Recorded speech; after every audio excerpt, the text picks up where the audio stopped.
Hey there, this is Christine Landl, and I am with my sister, my best friend, my business partner, Jennifer Ream, and we are so excited to be here on yet again another platform that we are creating and another chapter, another piece to our journey.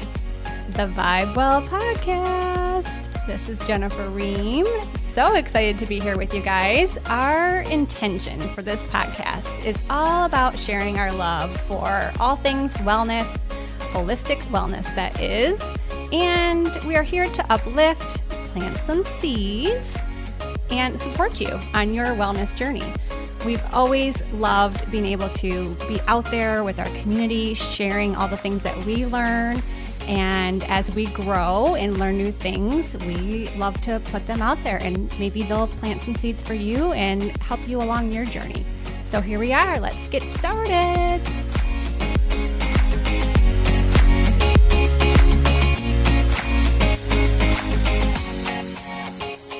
Hey, welcome back. This is Christine Landl, and I'm here with my sister, business partner, best friend, Jen Ream. And we are the Vibe Well podcast, and we're so excited to come back again and talk to you about wellness once again, and it'll be many times moving forward too, the wellness lifestyle and what that means to us, because really it means so many different things to a lot of different people, and it encompasses a lot of modalities as well. So we just want to talk a little bit about what that means to us and why we're so passionate about it. Yeah, so in the weeks ahead, we hope to dive deeper into wellness, because this is our jam and this is what we love to talk about and really love to share with others and coach some of our clients on. And wellness is, a big topic, especially these days, coming hopefully out of a pandemic. And so there's just so much to deep dive into when it comes to wellness and looking at your lifestyle and how you can be making the best choices for you and your family every single day.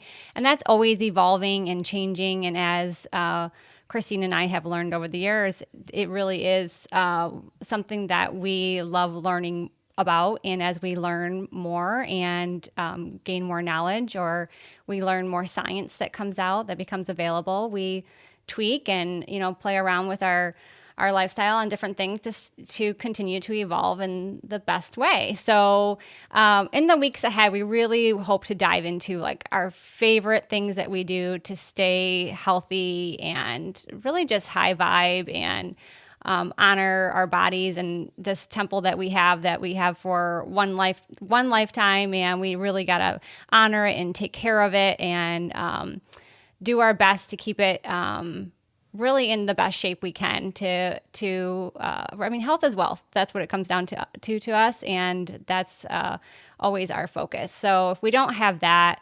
we don't have the basic needs of having a healthy lifestyle. So we're going to dive into deeper topics over the coming weeks. But today, let's just focus on chatting about what it means for us to, as I almost see it as, like, for me, I constantly go back to this vision of this wheel and the spoke.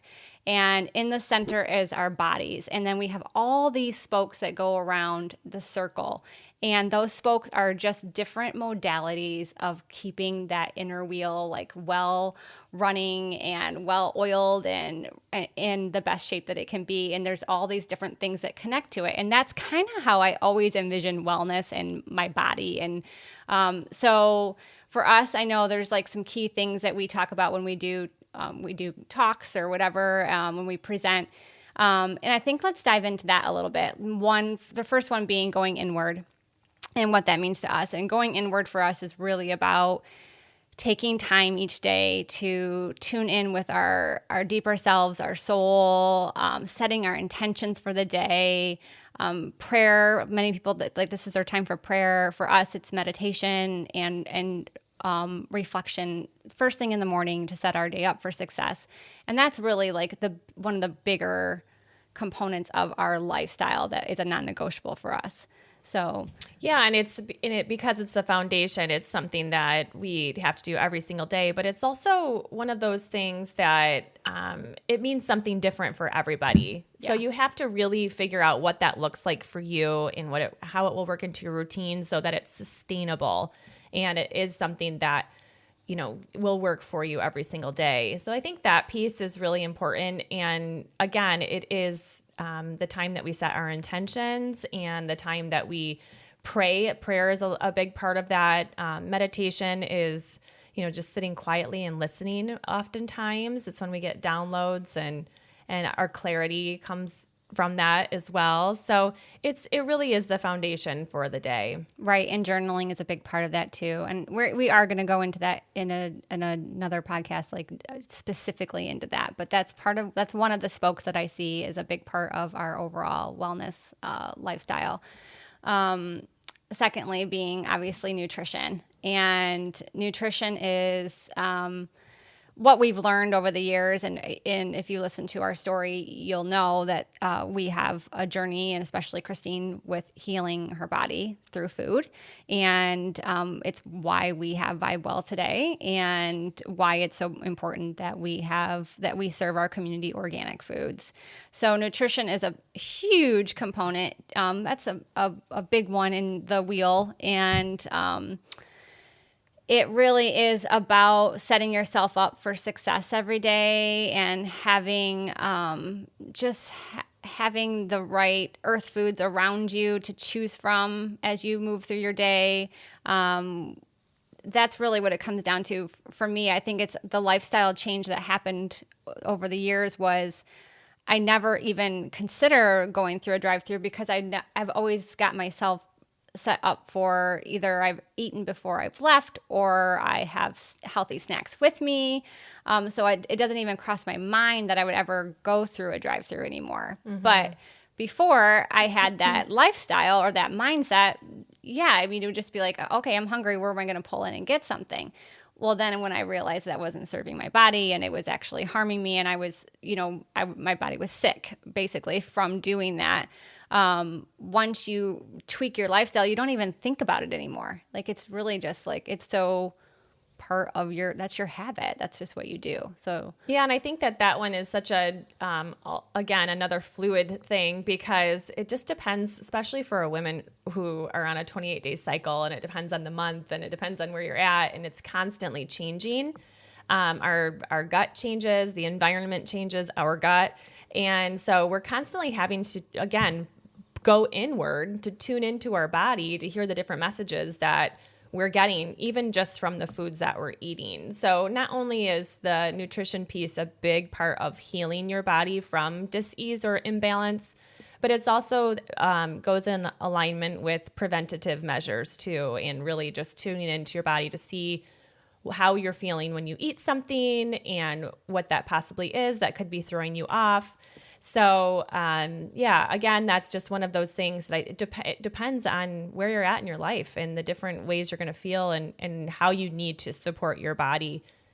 Even with just earth foods, I mean, sometimes there's certain foods that might have served you well, and then all of a sudden you're not feeling well after you eat them. So you have to always be in tune with how that's making you feel. And again, that goes to one of our favorite rules, which is the 80-20 rule.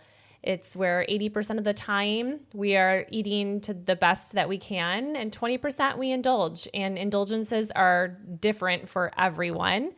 For us, indulgences don't mean going through McDonald's. Like, that's not an indulgence to us. It's actually a deal breaker. Like, we just don't do it.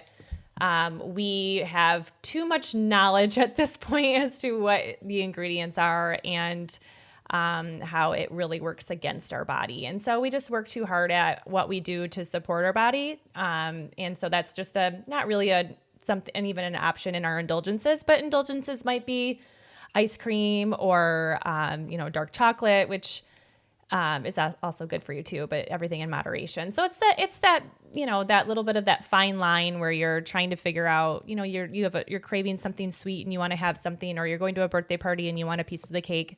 Those are the indulgences, but you're not doing that every single day.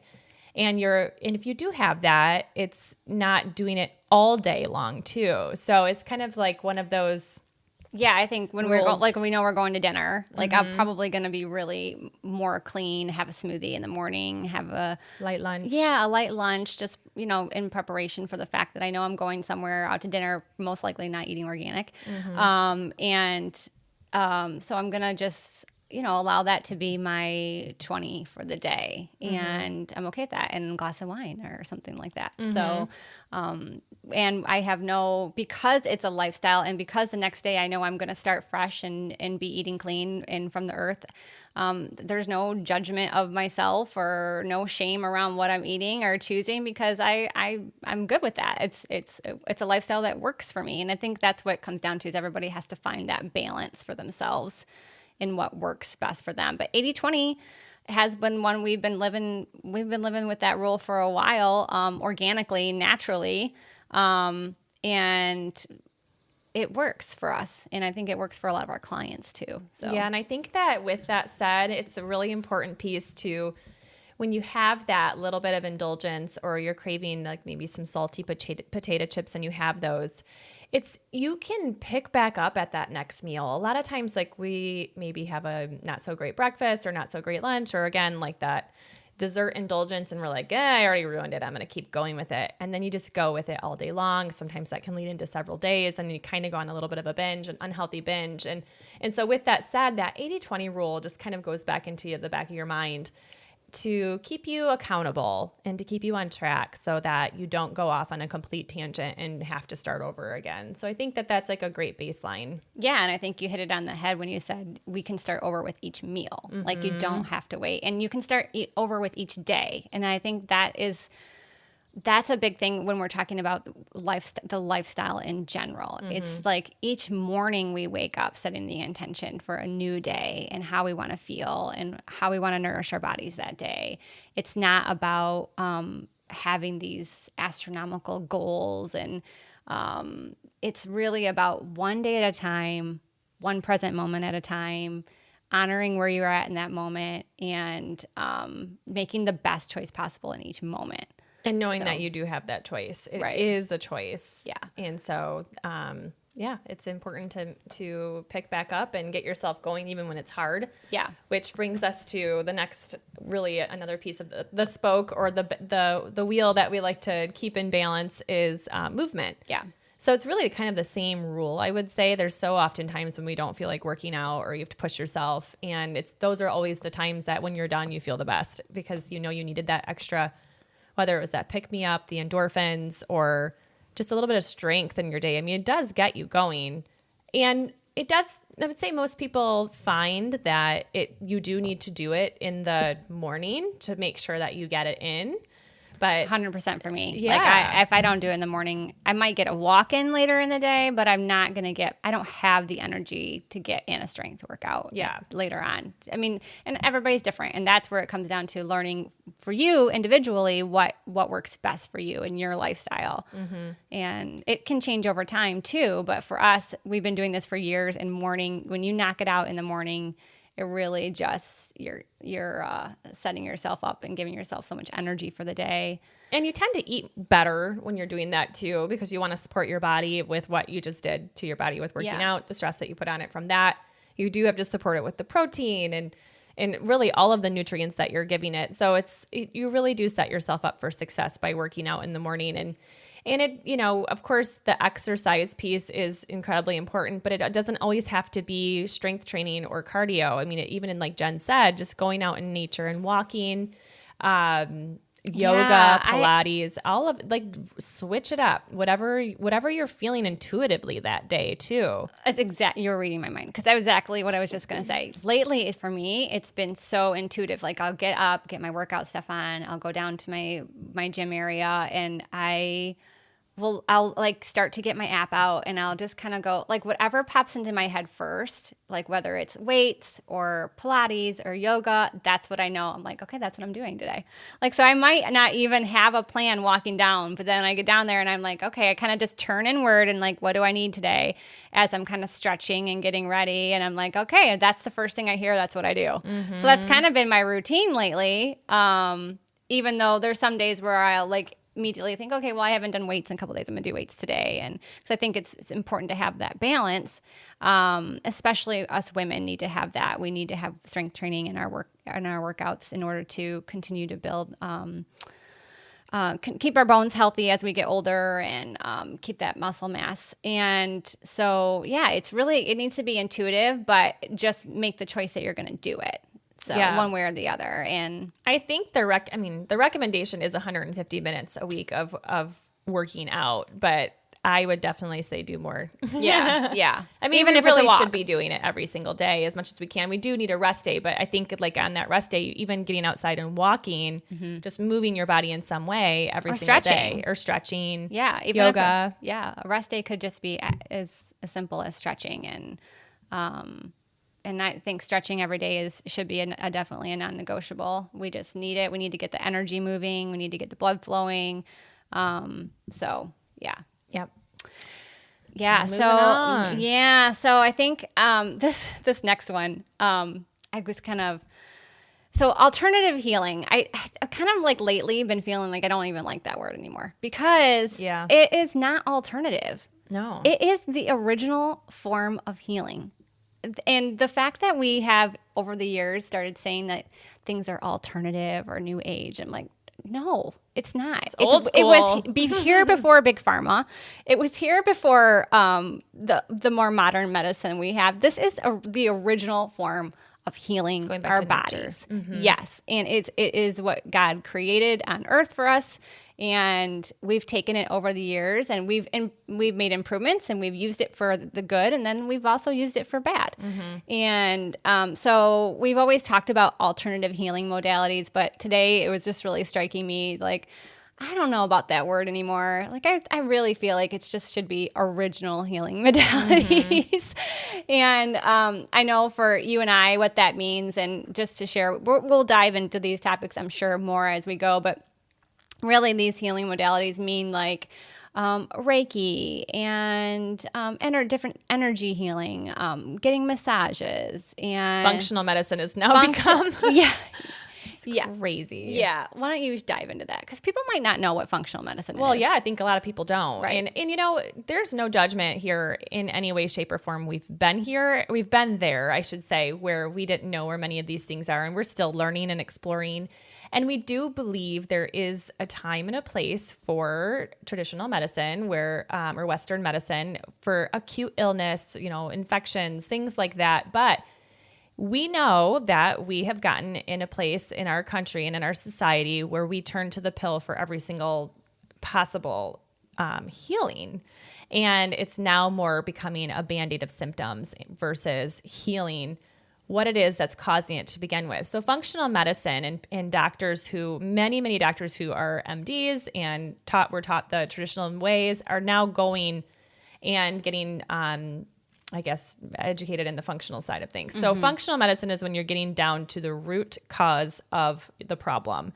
And instead of band-aiding the symptom with a pharmaceutical, you're getting down to why is this causing this to begin with? Why did I get a thyroid disease? And where is the imbalance? Where's the imbalance at? Let's find the cause. And so I love I've worked with several functional or naturopathic doctors over the years for the past 15 years. And it's about, let's get your blood work and let's test 50 biomarkers versus you go to your physical each year from a traditional or conventional means and they're testing 7. And your vitamin D isn't one of them. I think within the last year or two, they're not covering vitamin D anymore in insurance, and you had to ask for it before. So vitamin D, if we live in the northern hemisphere, we're all low in it, and we should all be supplementing with it in the winter especially. And we all need to know our levels because they should be between 80 to 90, 80 to 100 in order to fight off disease. And when I was first starting to test mine, I was anywhere from 18 to 20 to 35. And it's like, that right there can cause so many different things. And so it's incredibly important and that's the other thing too. I mean, I've had to pay for my healthcare for many years out of my pocket. Right. Most of these functional medicine doctors don't take insurance for so many reasons because that's a whole nother podcast. They're not supported. Yeah.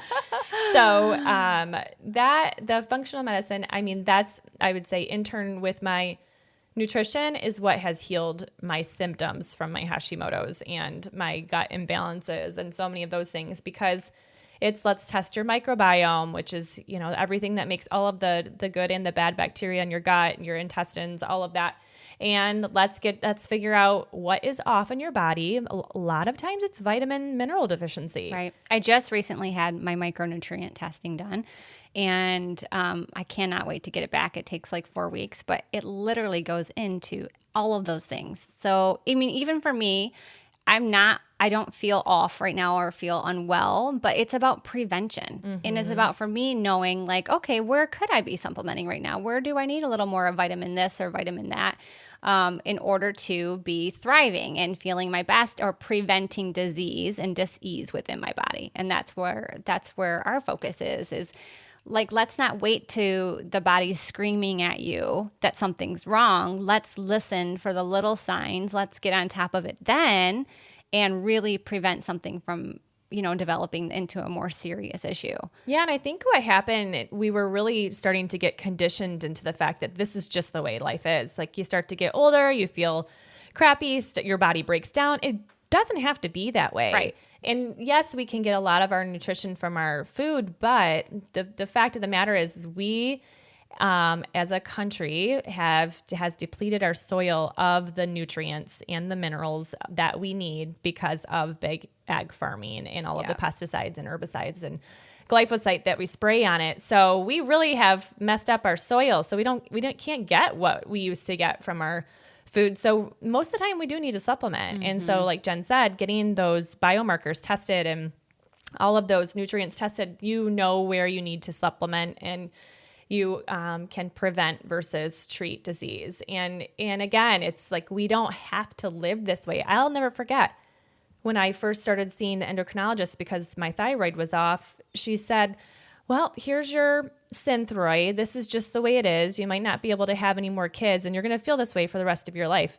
And I was in there with my mom because I was like, this was all new to me, and I just started crying. I was like, what is going on? I'm going to be like this for the rest of my life? Yeah, and so it's insane. Yeah. And so I guess it just comes down to advocating for your own health, knowing that there's so many routes you can take to heal your body.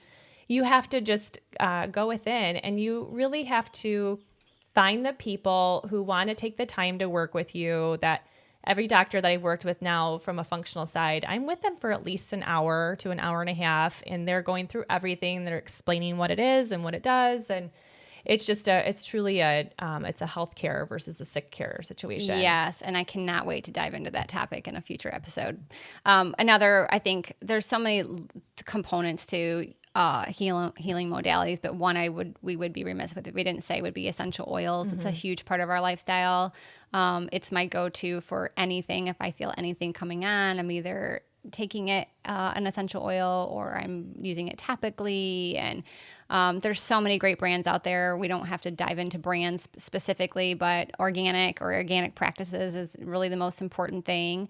And when you start to look at how you can use essential oils in your day-to-day life, it's really awesome to see what they can do from you, just from aromatherapy too. But specifically, I mean, I've used it in a form of an antibiotic for years and years and years, and I swear by it. So different kinds of essential oils for that. So definitely wanted to say essential oils, and I don't know if there's anything else that you're thinking of, but I mean, you've had great success with acupuncture, and I recently just healed my sciatic nerve by going to a physical therapist and getting oh gosh, I'm totally gonna lose the term.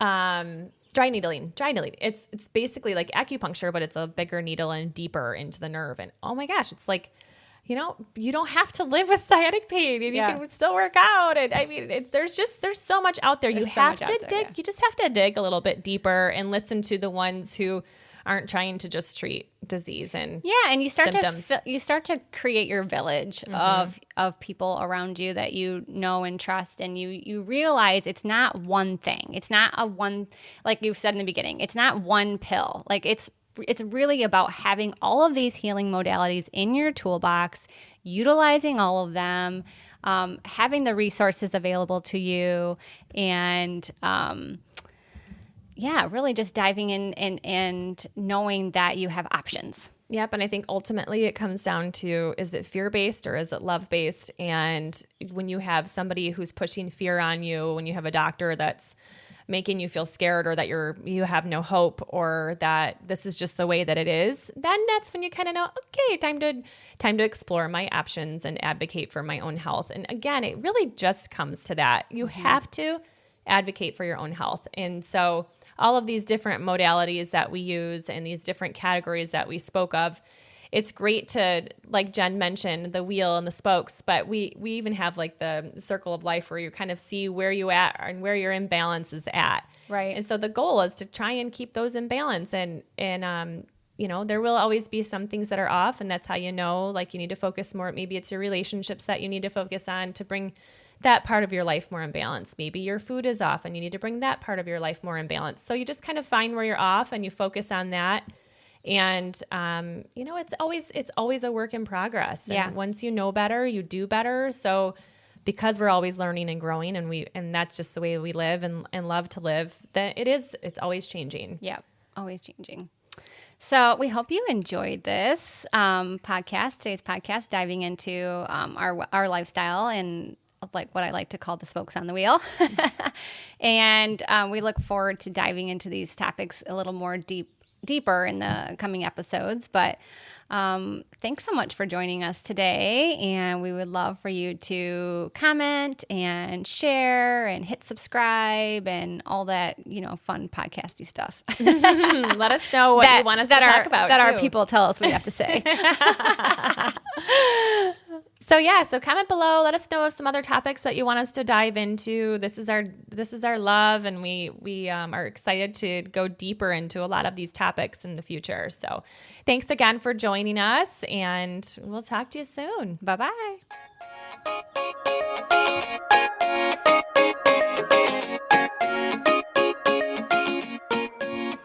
Thanks again, friends, for joining us today on our latest podcast episode. We love sharing this with you, so please share the love if you feel called to all your friends and family. And don't forget to hit the subscribe button if you don't want to miss out on what we're going to talk about next. It's always so juicy. And of course, you can find us on social, Instagram, Vibe Well Lifestyle, and Vibe Well on Facebook. Love y'all. And if you're in town, make sure you stop by and see us at Vibe Well too. Yeah, we would love to see your cute face. See you soon. Bye.